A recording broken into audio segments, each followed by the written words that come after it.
browser ka Chrome ko Opera ko UC browser. Bayan ka nemo browser taka zaka yi search din WhatsApp contact us. Bayan ka rubuta zaka yi search din saka. Bayan ka yi search din zaka kawo ma contact WhatsApp din nan bayan sai ka taba. Kana taba zai buɗo mana ko ance zai nuna mana. Wannan wajen shine zai baka dama ka buɗe WhatsApp ɗinka ko da ce an kulle shi, sannan kuma ka buɗe WhatsApp ɗinka ko da ce an yi hacking din. Da anan hanyar da ka fara yi shine idan misali an kulle ma WhatsApp ɗinka babu damar ƙara yin WhatsApp da ita saboda wani lokaci da ka ba din number ba damar ƙara yin WhatsApp da ita. Bayan ka shigo nan sai ka sa number wayar ka misali. Bayan ka sa number wayar ka sai ka zo nan sai ka sa Gmail ɗinka. Ko da a ce baka da Gmail ko kuma ko da a ce ke mace baki da Gmail zaki iya zaɓar na wani sai ki sa Gmail. Bayan kin sa Gmail ɗin ko ka sa Gmail ɗin sai ka ƙara maimaita Gmail ɗin da ka sa anan. Bayan ka sa Gmail ɗin sai ka zo nan, bayan nan anan zai tambaye ka ta yaya aka yi hacking ɗin wannan WhatsApp ɗin naka ko kuma ta yaya aka yi kulle ma wannan WhatsApp ɗin naka. Idan misali asalin inda ka kulle ma WhatsApp ɗin ko aka hacking ɗin WhatsApp ɗin a wayar iPhone ne sai ka zo nan sai ka zaɓa wayar iPhone. Idan kuma misali a wayar Android ne sai ka zo nan ka taɓa wayar Android. Idan kuma a web and desktop ne ma'ana a computer kake amfani sai ka zo ka taɓa web and desktop. To ni ina amfani da wayar iPhone ne to kawai sai ka taɓa wayar da kake amfani da ita ko kuma da app. Ko da ce kuma wani zaka buɗewa sai ka tambaye shi wace waya aka yi masa hacking ɗin kuma wace waya aka kulle masa wannan WhatsApp ɗin nasa. Bayan ya faɗa ma sai ka zo nan. To nan ya danganta abin da aka faɗa. Yanzu misali idan an yi hacking ɗin WhatsApp ɗin naka sai ka zo nan ka rubuta da turanci an riga an yi hacking ɗin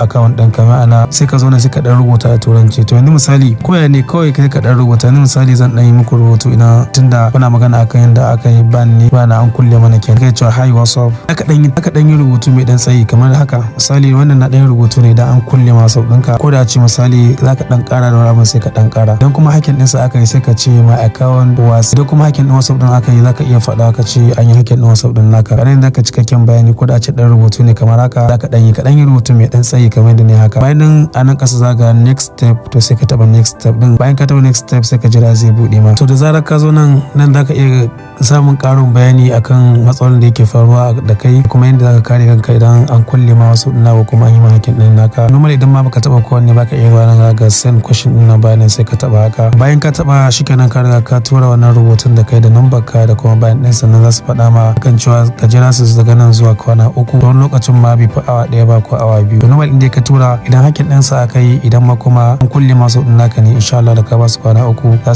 su dawo da wannan account ɗin naka. Idan misali wannan hanya ta baka wahala idan two step verification aka sama abin da aka yi shine bayan buɗe normal WhatsApp ɗin zai nuno ka sa two step verification. To abin da aka yi shine za ga waɗansu ɗigo guda 3 a sama kenan bayan sai ka taba. Bayan ka taba za ga contact us ko kuma help sai ka taba. Kana taba shine zai kawo ka irin wannan abin sai ka rubuta. Dan kuma kan zai baka wahala kawai sai ka bari idan an yi hacking ɗin WhatsApp ɗin naka sai ka goge WhatsApp zuwa na sati ɗaya. Kana goge WhatsApp zuwa na sati ɗaya kana dawowa da WhatsApp ɗin bayan kwana 7 kenan sai ka buɗe WhatsApp ɗin naka bayan nan za ka forgot password a ƙasa bayan nan sai ka taba forgot password ɗin. Na taba shi wannan two step verification ɗin zai buɗe wanda aka yi ma hacking ɗin. Waɗannan hanyoyi na su baka dama ka magance matsalolin da yake faruwa na hacking ɗin da ake wa mutane na WhatsApp da kuma yadda ake kullewa mutane WhatsApp ɗinsu musamman waɗanda suke amfani da WhatsApp Gmail. Saboda haka kada ku manta taɓa wani alamar subscribe sannan kuma like sannan kuma na share. Nagode.